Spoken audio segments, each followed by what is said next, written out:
نحمده ونصلي ونسلم على رسوله الکریم اما بعد۔ محترم سامعین، آج ایک عجیب سی بات سننے میں آئی۔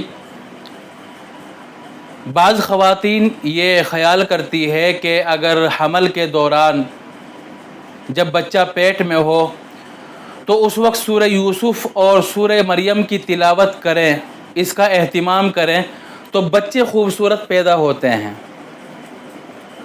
پریگنینسی کے دوران اگر عورت سورہ یوسف جو 12ویں پارے کی صورت ہے اور سورہ مریم ان دونوں کی تلاوت کا اہتمام کرے تو بچے خوبصورت پیدا ہوتے ہیں۔ تو محترم ناظرین، یہ سن کر بڑا عجیب لگا۔ حدیث شریف میں یا قرآن کریم میں کہیں بھی اس طرح کا کوئی ذکر نہیں ملتا۔ ہر صورت کی کچھ نہ کچھ فضیلت ہے۔ سورہ فاتحہ کی فضیلت ہے، اس کی کچھ خاصیتیں ہیں۔ اسی طرح آیت الکرسی کی، قل هو اللہ احد کی، ہر صورت کی کچھ نہ کچھ فضیلت اور خاصیت ہے۔ اسی طرح سورہ یوسف اور سورہ مریم کی بھی خاصیت ہے، اس کی کچھ فضیلتیں ہیں، لیکن ان میں یہ نہیں ہے۔ کسی بھی حدیث میں یا کسی بھی آیت میں نبی کریم صلی اللہ علیہ وسلم سے منقول ہو کر یا صحابہ کرام سے منقول ہو کر کہیں بھی اس بات کا ذکر نہیں ملتا کہ اگر ان دونوں صورتوں کی تلاوت کی جائے، ان دونوں صورتوں کا اہتمام کیا جائے تو اس طرح کے نتیجے نکلتے ہیں، بچے خوبصورت پیدا ہوں گے۔ ایسا کچھ بھی نہیں ہے، یہ سب فضول کی باتیں ہیں اور حدیث شریف میں کہیں بھی اس کا ذکر نہیں ملتا۔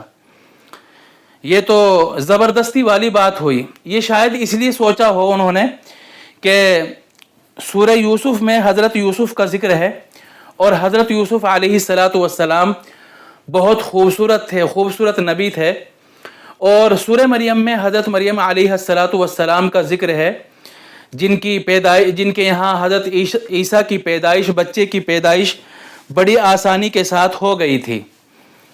تو شاید اس لیے ان کو وہم پیدا ہو گیا ہو کہ جب حضرت یوسف کا ذکر ہے سورہ یوسف میں اور سورہ مریم میں حضرت مریم کا ذکر ہے تو شاید یہ فائدے ان دونوں صورتوں کی تلاوت سے حاصل ہو جائے۔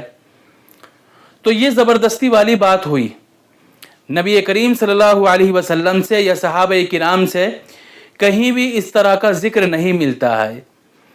زبردستی سورہ یوسف سے خوبصورتی نکال لینا اور سورہ مریم سے آسانی نکال دینا، یہ تو زبردستی والی بات ہوئی۔ ٹھیک ہے، یہ اس طرح کا ہو گیا جیسے ایک شخص نے انڈوں کا کاروبار شروع کیا، انڈوں کا بزنس شروع کیا، تو اس نے مرغیاں پالی، مرغی فارم کھولا اور مرغیاں پالی۔ تو روزانہ اب وہ انڈے لینے آتا مرغی فارم میں، تو ایک مرغی ایک ہی انڈا دیتی روزانہ۔ تو اب اس کو بڑا یہ پریشانی ہوئی کہ بھائی اس طرح تو بزنس بڑا ہلکا چلے گا، روزانہ ایک مرغی ایک ہی انڈا دے رہی ہے تو یہ تو بزنس بڑا ڈھیلا رہ جائے گا اور زیادہ پروفٹ نہیں ملے گا۔ تو وہ بندوق لے کر آیا اور ایک مرغی کے سر پر رکھا اور کہا کہ کل سے 2 انڈے دینا، کل سے 2 انڈے دینا، اور جس نے ایک انڈا دیا اس کو میں گولی سے اڑا دوں گا۔ بزنس بڑھا رہا ہے وہ، تو اس نے مرغیوں کو دھمکی دی۔ اگلے دن آیا تو دیکھا کہ بھائی سب مرغیوں نے 2 انڈے دیے، تو بڑا خوش ہوا، لیکن ایک مرغی کو دیکھا کہ اس نے ایک ہی انڈا دیا۔ تو وہ کہنے لگا کہ بھائی کیا تمہیں موت سے ڈر نہیں لگتا؟ کل میں نے بندوق دکھائی تھی، بندوق لے کر آیا تھا، موت کی دھمکی بھی دی تھی، پھر بھی تم نے ایک انڈا دیا ہے۔ تو وہ کہنے لگا کہ دیکھو ہوں تو میں مرغا، وہ تو ڈر میں نے ایک بھی انڈا دے ہی دیا۔ تو یہ اس طرح کی زبردستی والی بات ہوئی۔ سورہ یوسف میں اگر حضرت یوسف کا ذکر ہے تو اس کا مطلب یہ نہیں ہے کہ اس کی تلاوت کرنے سے بچے خوبصورت پیدا ہوں گے، اور سورہ مریم کے تلاوت کرنے سے بچے آسانی کے ساتھ پیدا ہوں گے۔ ٹھیک ہے، تو قرآن و احادیث میں کہیں بھی اس کا ذکر نہیں ملتا۔ اللہ تعالیٰ جس کو چاہے خوبصورت بناتا ہے، جس کو چاہے بدصورت بناتا ہے۔ اللہ تعالیٰ کے بہت سارے نام ہیں، جن میں سے ایک نام ہے مصور، شکل و صورت بنانے والا۔ هو اللہ الخالق البارئ المصور له الاسماء الحسنى۔